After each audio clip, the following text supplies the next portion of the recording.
Well, hello, everybody. Welcome, welcome, welcome to Step into the Miraculous with Joan of Angels. And we actually have a miraculous event today, a miraculous guest, Marguerite Rigoglioso, and she's been on the show before. And I'm really excited about bringing her on today because we're going to be talking about my favorite subjects, King Arthur, Guinevere, and the Mystery School. So we have quite a treat for you in just a minute.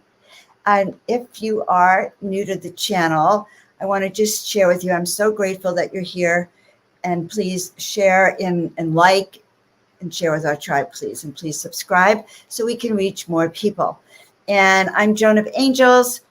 I help you transform your life and step into your purpose and mission. And check that out at joanofangels.com. All right. Well, meanwhile, I want to tell you about our guest.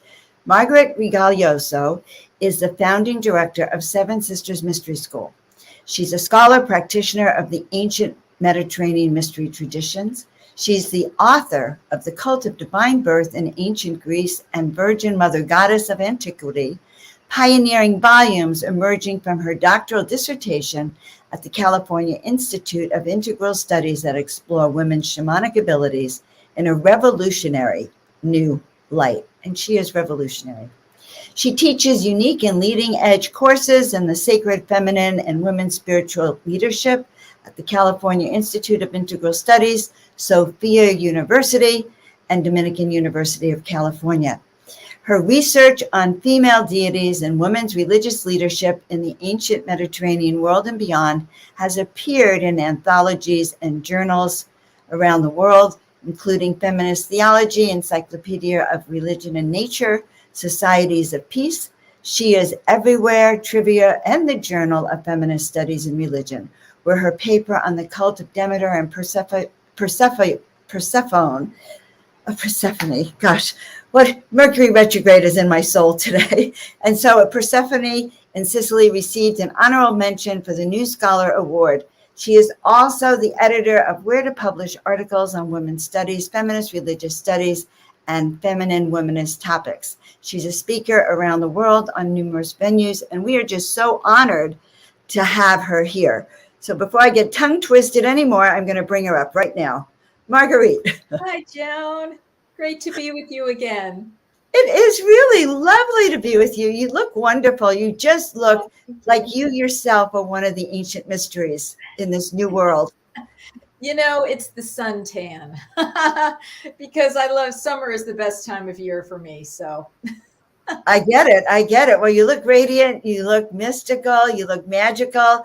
And I really have some questions for you. I'm really curious to know about how you got involved in all of this magic and mystery, especially King Arthur and Guinevere. How did that come about for you? I know. Well, to keep it really, really brief, I just think like so many of us who are on the spiritual path, we came in with a soul contract from, many lifetimes, many parallel past lives of experience. And we knew we wanted to come onto the planet at this critical time to help sort of turn the ship around, right?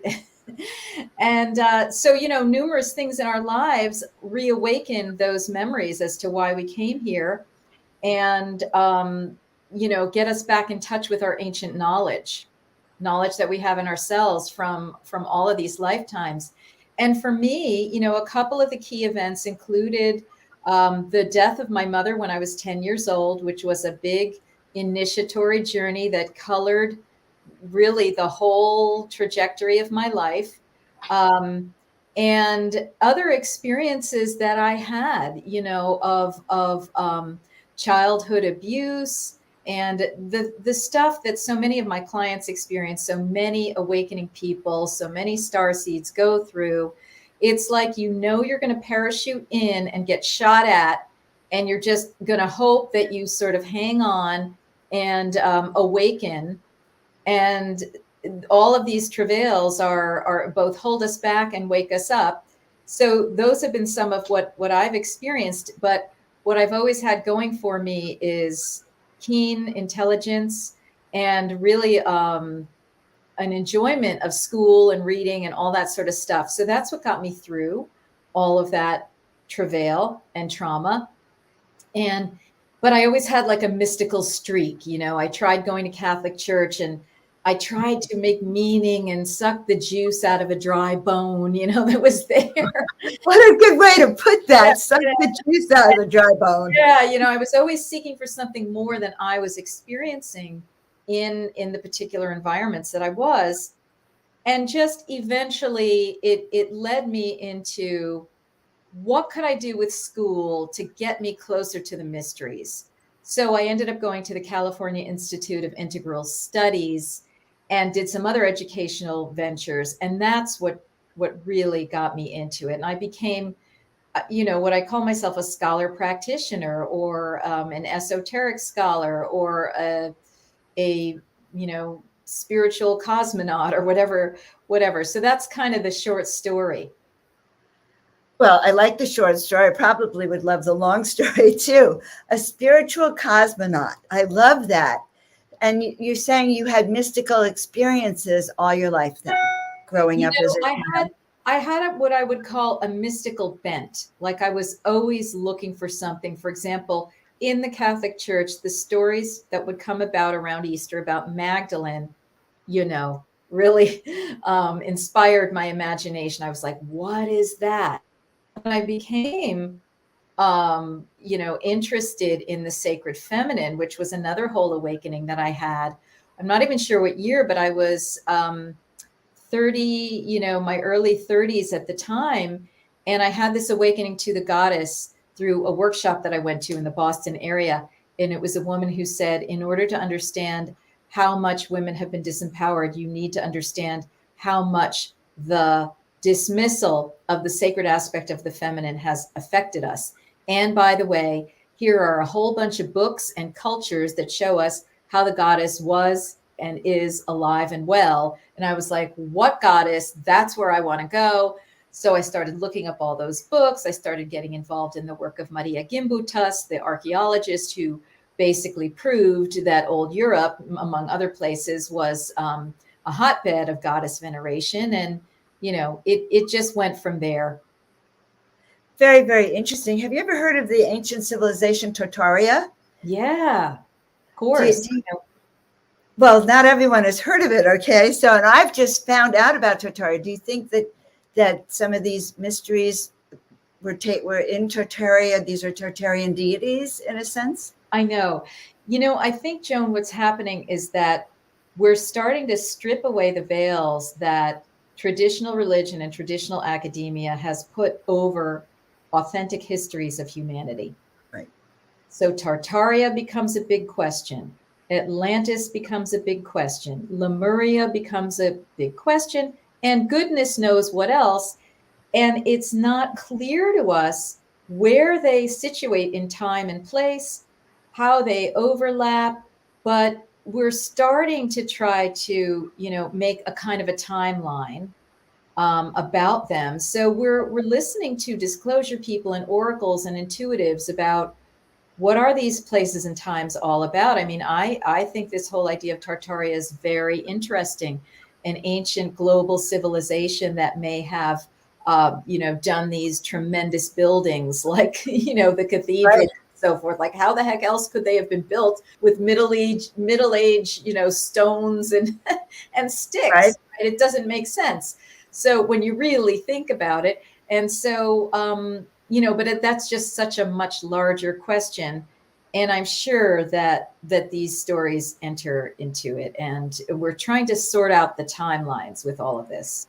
Well, no, I understand that. And I've been researching particularly from that aspect and discovering that, yes, they've not only merged the timelines and the times, they did it, you know, sometimes I used to look at all these Greek gods, the Roman gods, they seem to be all the same around the world as well. You know, as if we have just one big civilization we don't know about, we're tapping into it. Yeah. Is what it seems. So I'm thinking that that's some of what you do in the mystery schools, or what you've been exploring then, is what's the truth about certain of these stories that we hear of these That's people. right. What is the truth about these stories? What is the truth about Jesus, Magdalene, Mother Mary, you know, things that we talked about in the other regarding my latest book, The Mystery Tradition of Miraculous Conception. What is the truth about miraculous conception, divine birth? What is the truth about Arthur and Guinevere? And what I'm discovering, Joan, is that in some senses, these beings are so big and so great that they shapeshift according to the times and the needs. They shapeshift. They will be a mirror to reflect who you are and who you have become and who you are becoming. That's why it's important to raise their stories up to the highest level so that we can then see ourselves raised up to our higher level. And that's what I'm aiming to do with this new course that I'm offering about Guinevere and Arthur. Well, so we have it actually. We're going to show it as we have it ready to show in a minute. But give us a little. I know I'm excited about it because they're my favorite. I used to read everything I could about Joan of Arc, King Arthur, and Guinevere. The whole concept of the Knights of the Round Table. I know that this was an age of civilization that was epic. The ushered in a golden age. Yeah, and once again, like we're saying with Tartaria, Atlantis, Lemuria, no one knows exactly when it was or really where it was, okay? But we know that it was and is and shall be. And that's what I'm tapping into, beneath and under all of these scholarly arguments and constipations, trying to make it disappear, right? We need to get back into it because it is on a mystical plane. I do believe these people walked the planet, but I'm not sure whether it was 500 AD or in prehistorical times or where and when and how, but that doesn't deny the reality, the inner plane's reality of who these people are, what they represent to us, and how they are masters and mentors for us today. True. And it doesn't actually matter when they existed, and they may have been back many times. That's right.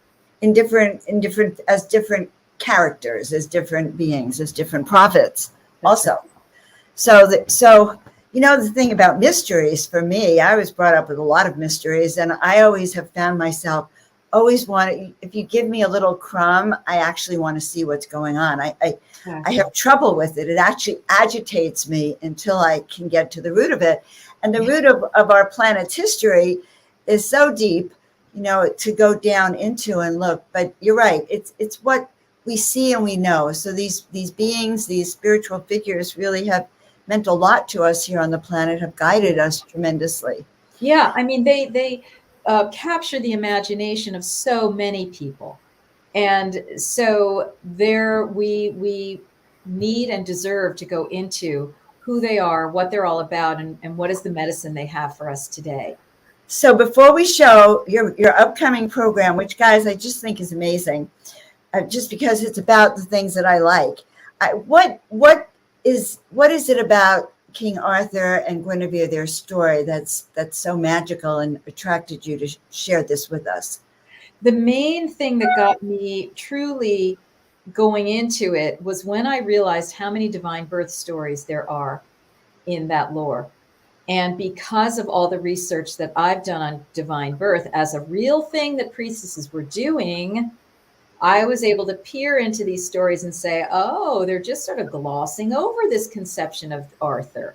They're just sort of glossing over this conception of Merlin. Oh, they're just sort of glossing over what happened to Guinevere and Arthur on their wedding night. But I'm like, woo, shine the flashlight. What is that telling us about them? Because it's telling us that they were divinely, conceived beings, particularly Arthur and Guinevere. And that is part of the entire program that was going on to bring avatars to the planet. So they are avatars. They are great magicians. They are great leaders. And Guinevere has her own story in that regard that I'm going to discover, with people, co-discover with people through some of the eminent research of our great seers on the planet today, Wendy Berg and Lisa Renee, for example. We're going to be looking from different angles to penetrate into these stories about these beings to find out really more who they truly are in their total power. And the fact that they are emanations of the Christ-Sophia consciousness. That's the main thing, because that's what's alive for us today. So many of us are understanding that we are on this planet to go through the Christ-Sophia initiation in this time of negativity. And that means the total awakening of your entire divine human blueprint, your consciousness into understanding the other dimensions of reality, your sacred heart, your powerful womb, right? Your right use of phallus, etc. All the chakras firing. And this is also about opening our consciousness so that we can see into the Fae realm, the subtle beings of the earth plane, our ancestors, sisters, and brothers, sometimes known as the Fae, the fairies, the She, and the dragons. The Arthurian program there is containing all of that magic and mystery, which is something that our souls are deeply wanting to get back to. We're deeply wanting to drink of the Holy Grail. And so my course is, one possibility along the way of people who are interested and want to do more and discover and go deeper. I found it very fascinating. I think I'll put up the class now, but I found it very fascinating that you do have a whole week just on the Fae and the fairy people and how they impacted this whole era too. And I wanted to say, I actually have seen one of those Fae at my front door in Marin County in Nevada in 2000, in the early 2000, right at my door. Yes. And it was an amazing experience. What a gift. It was an amazing experience. Marguerite, I'm thinking it was he, was my height, green hat. Wow. Green feather. I mean, what their arrows were on was green. Yeah. And he was just standing there, and I drove up and I got out of the car and I look up, I think I have packages. He looked at me and I looked at him. We both went, and then he disappeared. But it was chills. Right? You have chills. So I know they exist, guys. Yeah, I just know it. That's a she being. That's a she being. Yeah, the tall elves of Tolkien are, they're the she. They are the shining ones. They are the Tuat de Danann, the ones who came into the British Isles portals. And they are very strongly connected with this. Essentially the Arthurian age is the age of the fairies. It's like the last gasp of the fairy realm to try to have us maintain our sight and our connectivity with them as sisters and brothers and allies and co-inhabitors of this earth on different dimensions.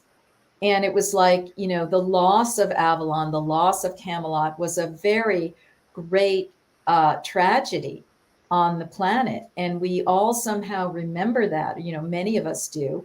And that's what we're getting back to. We're trying to restore the memories so that we can restore the essential medicine for us of this. What is this about? This is not just a quaint journey into history to, get our little story making jollies. This is about what are we going to do going forward, and how are we going to take this information to become divine humans ourselves and save our planet from environmental destruction, among other kinds of destruction.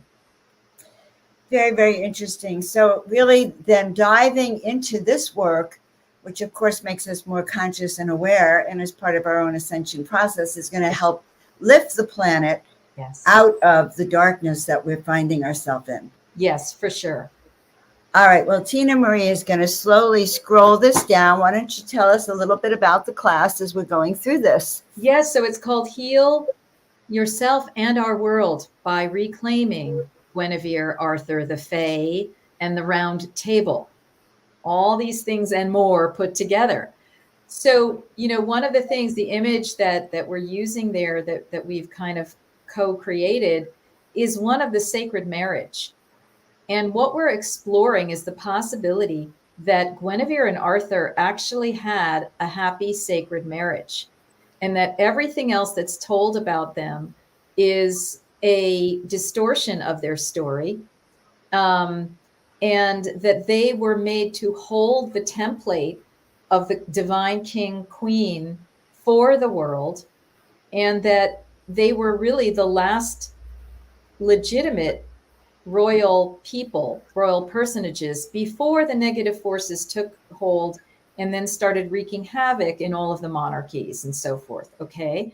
So this is really about understanding how they are emanations of the Christ-Sophia consciousness, how they are emanations of the fairy and fae realms, and what it is that we need to do with that. There are a couple of free videos there. There's one little quick intro that I have, and then there's another one two of them actually that I've done that they can sign up for a little bit farther right in this section here. And then we start looking at the course itself. And so, This is what fascinated me, that you really are taking such a deep dive into this. Yeah, on every level. And you're also breaking the myth of King Arthur and Guinevere and Sir Lancelot. Do we actually hear about Sir Lancelot in this also? We're going to look at it. We're going to look at it as a possibility. But I am mostly persuaded by what Oracle Lisa Renee is saying, that was an inserted story by negative interdimensional beings coming through, obviously, poetic writers in France, okay, who were trying to appease the French court for their needs for, drama or whatever. So we're going to look at two possibilities in the course. The possibility that Guinevere and Arthur had a sacred marriage, which is really my favorite. And then the other possibility that she was rebelling against having an arranged marriage, and she wanted to be able to choose the lover she wanted. But, there's so much in there connected with her. There is another story about her being abducted or seduced or pressured perhaps into marriage with Mordred, who was either Arthur's nephew by his sister Morgause or his son by this half sister. These are really strange stories. So what I'm going to do is I'm going to leave it to people to use the story that has the most medicine for them. But we're going to focus on the story of Guinevere and Arthur having a sacred marriage, because the exercise we're going to do is the activation of the sacred marriage in our lives. So that's like class 1. That's only class 1. I know. I mean, I'm looking, going, wow, this is ambitious. But, it may be that I decide and I have to have supplemental videos or whatever, because there's just so much information, or people want to talk more. I've laid it out as best I can, but we'll see how we go, because people might get more for their money than they think. Wow. And I hear that there's a level 2 already. Okay, you're hearing a level 2. I was hearing a level 2. And one thing I want to do, Joan, is think about maybe having a medicine ceremony, namely with cacao, which is a very grounded, wonderful heart and mind opener. Maybe after the course, for us to explore some of these technologies, like the round table, like the castle, like the Grail. These really are all symbols and signs of energetic journeys in the other world that people can take, or they're tools that people can use on the astral plane for the benefit of their own lives, as well as the benefit of our planet. So there's a lot to be done here. So this is new to me. So you're saying that the tools of the castle, the round table, and what was the third one? The Grail. The Grail. Is that the sword? Yeah. No, the Grail is the cup. It is the cup. Okay. Yeah, because basically Excalibur is the sword, which, as we know, was returned to the Lady of the Lake, because she's like, wow, I'm taking that phallic puppy back until you people learn how to use it properly. Okay, so this is going to be wild. What's that? We're going to hear the true stories about what's going on with it. So these here's the other thing, Joan. The other aspect of it is that I'm basically, I'm providing a lot of, grounded intellectual information for the course. But what I'm finding is that as I've progressed in my work as a teacher and an oracle, half the time I'm channeling. So what's going to happen, right? So what's going to happen is I'm opening the floodgates, and then boom, it's like whatever's going to happen is going to happen based on the inspiration coming in the moment, maybe people's questions or whatever, but I'm setting the field for these beings to be with us. And then I, in my trained oracle capacity, I'm just, helping to bring it on so that people can go pop, pop, pop, pop, pop. I get it. You were instructed to do the class. You got the overview. You know what's going on, but the details will come really filled out as you go through. To some degree, I teach that way myself too, because I'm an oracle also. So you cannot. The words really just come through. They do, and the more experienced you get with this, as you know, the more advanced you go on your path, the more this is what happens. And really everybody benefits. And it's like, wow, that's interesting. I mean, you start pulling in information that you yourself as the teacher didn't know beforehand. And that's true. I learn more from what I channel than I had any. I go like this. God, I didn't even know I knew that, because I really didn't. So that's a great option. I'm looking to see, guys, does anyone have any questions? Oh gosh, yeah. Come on, bring it on, peeps. Well, here's an easy one. When does the class start? All right. Well, it starts as of this recording, it starts on June 15th, 2022. But of course, for anyone watching this later, it's going to be recorded. It's going to remain in replay and on demand indefinitely into the future. But if you want the live classes, there are 4 of them, starting June 15th and going through the beginning of July, each Wednesday at 4 p.m. Eastern for an hour and a half. Lovely. It sounds just perfect. And I'm just excited, guys. I'm looking for your questions. Do we have any other questions? I know they say this is delicious. This is delicious. I am feeling the love vibration, deliciousness right here. Yeah. And I appreciate you so much. Is there anything else you want to share with us about what you're doing or what we should know? I would just say, come and join us for this magical mystery tour, because this is really about the ancient legends talk about the once and future king, that Arthur was going to rise again, awaken again, and so forth. And I am really persuaded by what Lisa Renee, the oracle, has been saying, that Arthur is coming out of what she calls stasis, that literally on his inner planes sleep that he's been in, he's like Sleeping Beauty, coming out of it. And that means Guinevere herself. So what does it mean if these great beings are like coming out like these giants, or these dragon energies reawakening at this critical time on planet Earth? Wow, let's ride that dragon together, people. So come on and be with us. Wow. So part of, one of the things you brought up is that this is the kind of work that we need to shift the consciousness now in the dark, heavy energy. Yeah. Let's leave everyone with that. Like one of the real deepest meanings that we can take this kind of work and how that would help. It's for your empowerment. And I have a question here. Is Guinevere related to Mary Magdalene or Mother Mary? Which is very, very interesting, because I think she's related to both. She is an amalgamation. Okay. And that's what we're going to explore. And in exploring that, we're going to explore how are we amalgamations of Mother Mary and Mary Magdalene. That's what it's all about, because it's all about grasping our powers of healing and clearing and manifestation, really, in order to co-create the new earth.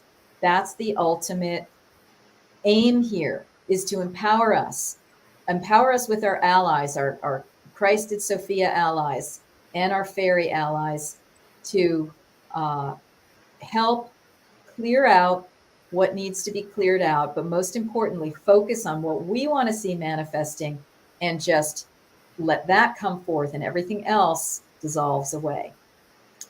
I love it. I love it. I love it. Okay. So guys, you can find her. Why don't we tell us your website again? Yes, so it's sevensistersmysteryschool.com. And the seven is written out, Seven. If you go there, the course is on the homepage. It's also under the online courses tab.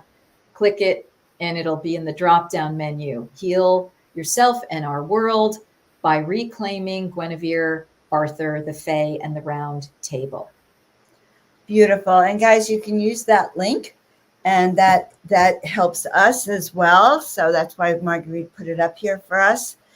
So use that link, and that would be lovely. And I think, guys, you all ought to be taking that class, because we talk so much about ascension. We talk about the timelines and the ascension timelines. That's it. It's about ascension, or what I call inscension, because it's an inside job. Okay, well, that's actually very, very well said. All right, Marguerite, I am so happy you were with us, and I guess we're going to have you here again. I can tell already in a few months, but good luck with your class too. Thank you so much. I'm grateful that you were with us today. All right, guys. Well, I think that's amazing. Number one, to just really look at the story of King Arthur and Guinevere, and to realize, well, most of what I thought about that story was probably totally made up, may not have been true, but I did feel into the round table itself, so to hear the real truth and how that impacts us and can awaken our own sacred consciousness and our own divine feminine, our own divine masculine, and to really take action in raising our consciousness for today's world. You're needed. Each of you have this quality within you to be leaders now during these times. And I'm excited that I can help share teachers and tools that will help us all together to walk this ascension path.